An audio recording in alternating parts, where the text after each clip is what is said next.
So talk about how you include dairy for you and your family and the importance of fermentation, which you alluded to before. Our kids are right now, my oldest daughter just turned 21. I feel very old right now. 21, 19, and 17. We don't have milk in our fridge anymore. It isn't really a thing in our family. But we did the entirety of the time that they were growing up.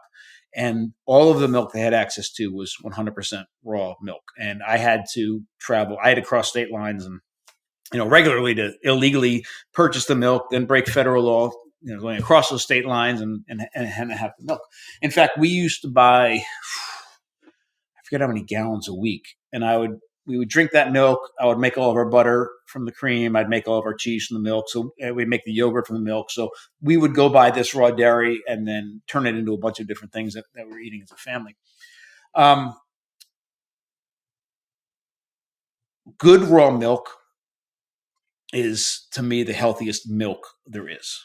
Good raw milk, good raw non-homogenized milk from cows that are treated properly, and that milk has been handled properly, is incredibly nourishing.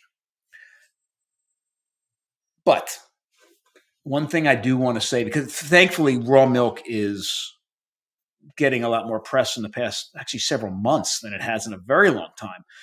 And much of that press has been positive, which I love. I will say good raw milk is the best milk on the planet. Bad raw milk is still dangerous and is bad. Grocery store milk is all junk, but good raw milk is great. That doesn't mean all raw milk is good, which I wish a lot of that came back into the conversation.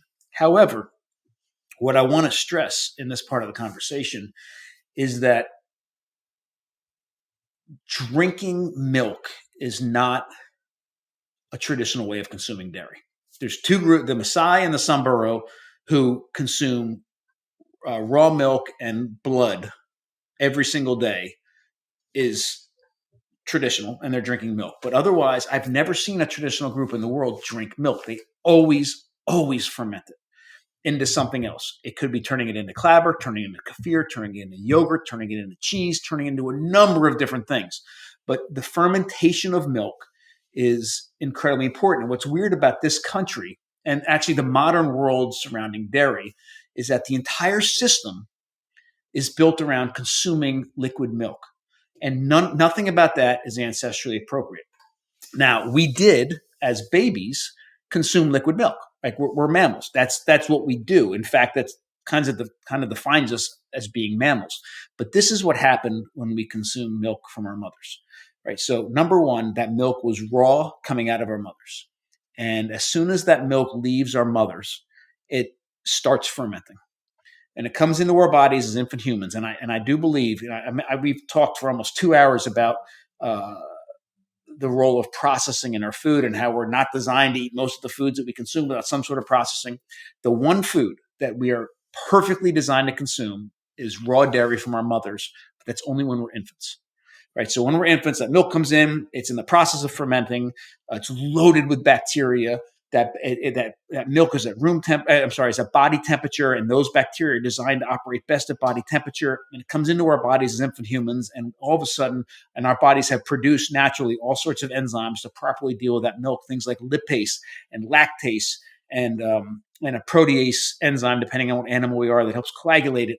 And it sits in our stomach and it coagulates because of the chymosin, well, not chymosin for humans, but a protease enzyme that coagulates it, and it ferments in our stomachs, and then it goes into our small intestines, and it's a completely different food than what came in. By the time it reaches our small intestines, it is a different food than what came into our mouths. But us, like every other mammal on the planet, when we get weaned off of our mothers, lose the ability to produce a lot of the enzymes that were required for us to properly digest that milk. Lactase, for many of us, is one of those enzymes that we don't produce any longer, and we become lactose intolerant. Now, some people use that as an excuse to say, "Oh, because humans are lactose intolerant, we shouldn't consume dairy from other animals," and that's silly, because we shouldn't be consuming almost anything that we eat without some sort of assistance. Like if I gave you 3 raw red kidney beans, you'd end up in the hospital. But so many of us eat beans because if we soak them and we cook them, we've detoxified them, and then we can then we can eat them and make chili out of them and do all these other things. So that line of reasoning doesn't make sense. The line of reasoning that makes sense to me is, hey, what did we do as infant humans inside of our bodies that we as adult humans can't do with that dairy to make that milk as safe and as nourishing as it can possibly be? And if I understand what that is, how can I replicate that process before I eat it and turn that dairy into the safest and most nourishing form possible for my body? And the answer to that is make cheese, because what we did as infant humans in our bodies through the processes that were happening between our mouths and our small intestines is literally make cheese from that milk. So real traditional cheeses made with high quality raw milk is, to me, a superfood. High quality yogurt fermented properly from high quality milk is a super. These are, and I don't mean superfood like we're gonna achieve all these things with it, but it's something that our body can safely and efficiently derive a massive amount of nutrition from. So skim milk, ultra pasteurized milk, homogenized milk, all of these things play no role in anything that I'm saying here about nourishing dairy. They're not even food as far as I'm concerned. But raw milk, high quality raw milk is great. High quality raw milk that's been fermented in some way and transformed into yogurt or clabber or high quality cheese, in my mind, is an even better food because it's replicating that process that we no longer can achieve inside of our bodies, but we used to when nutrients meant so much to us as babies. All right. So bottom line for you and your family, you mentioned dairy we get at the grocery store is garbage. But if that was all you had access to and you fermented it, but it started out pasteurized, would you still consider that a health food if it had been fermented after? Yeah. So again, the ideal here is 100% A2A2 raw, non-homogenized milk that's been fermented is like the gold standard. But I know for so many of us, for a lot of reasons, we may not have access to that. So what with what we do have access to, what are the next levels of things that I would still consider amazing food? So if you're just talking about milk, number one, I know a lot of the conversation is about pasteurization, and we should be talking about that, but homogenization is even worse. So homogenization is when they take the fat in the milk and force it under high pressure through microscopic holes in a steel plate and literally explodes the fat molecule. And the only reason to do that is so that it doesn't float up to the top of the milk. There are no safety or health benefits whatsoever to it. And what is produced out of that is a partial fat molecule that our body cannot recognize. It is outside of its natural state. So if nothing else, get milk that is not homogenized, which is accessible in most grocery stores. So it's either going to say non-homogenized or it's going to say cream line. That's both milk that's not been homogenized. So non-homogenized milk, definitely. The second thing is get the lowest level pasteurization that you can get.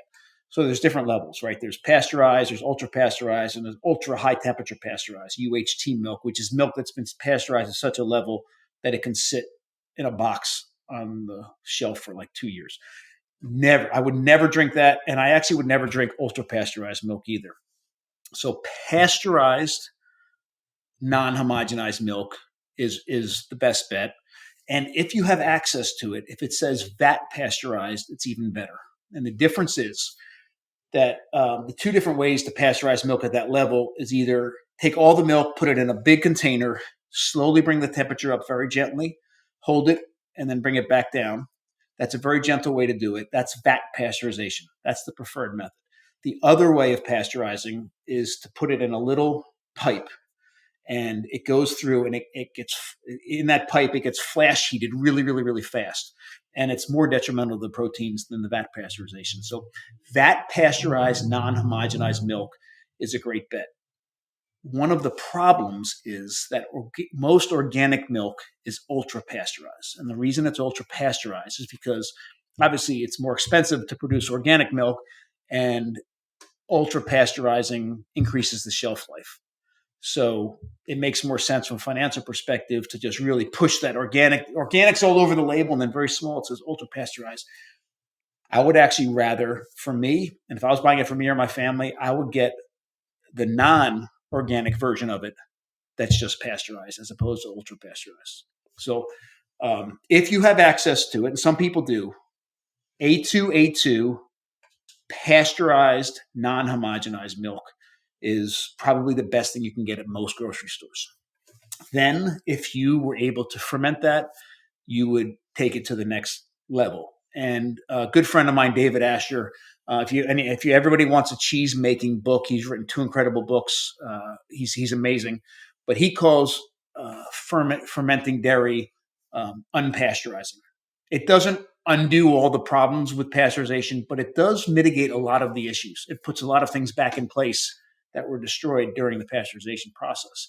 So if you can make yogurt from it, or you can make clabber from it, or you can make kefir from it, you've already accomplished a lot. And I know we're running out of time, but let me just say one other thing about the fermenting of the dairy. The laws and we're learning so much owning a restaurant now, we are not allowed to backslop. You're not allowed to backstop in this country. And that means backstopping is if anybody's ever made yogurt, right? You get the little yogurt maker, and all the yogurt maker does is keeps the milk at 110 degrees. So what you do is you take the milk, and then you take some yogurt from the old batch, and you put it in the new batch. So you're taking the bacteria from the yogurt, putting it into the milk, and then, well, depending on how you're making the yogurt, you might play with temperatures, but then you put it in this yogurt maker or your Instapot, and you keep it at 110 degrees to ferment it. Taking that yogurt from the old batch and putting it in the new batch is called backslopping. You're not allowed to do that commercially. You can do anything you want in your house, but I'm not allowed to do that commercially. If anybody's ever made kefir, you take the kefir you've just made, you strain it, you have the kefir grains left over, you take those out, you put it into the new batch. That's called backslopping. That is illegal to do in this country as well on a commercial scale, which means if you are buying yogurt or kefir from anybody, it all comes from a freeze-dried powder that came out of a factory, probably in Denmark, in order to make it. And the reason I'm bringing that up is because you can make higher quality, better yogurt at your home. You can make higher quality, better kefir in your home than anything you can possibly buy anywhere in this country. If you enjoyed that clip, you're going to want to head over here and catch a full episode. I'll see you over there. We are literally the only species on the planet that hires somebody else to tell us what to eat. And we are the sickest we've ever been, despite that, or probably as a result of that. If you are carnivore, if you are keto, if you are vegan, if you are vegetarian,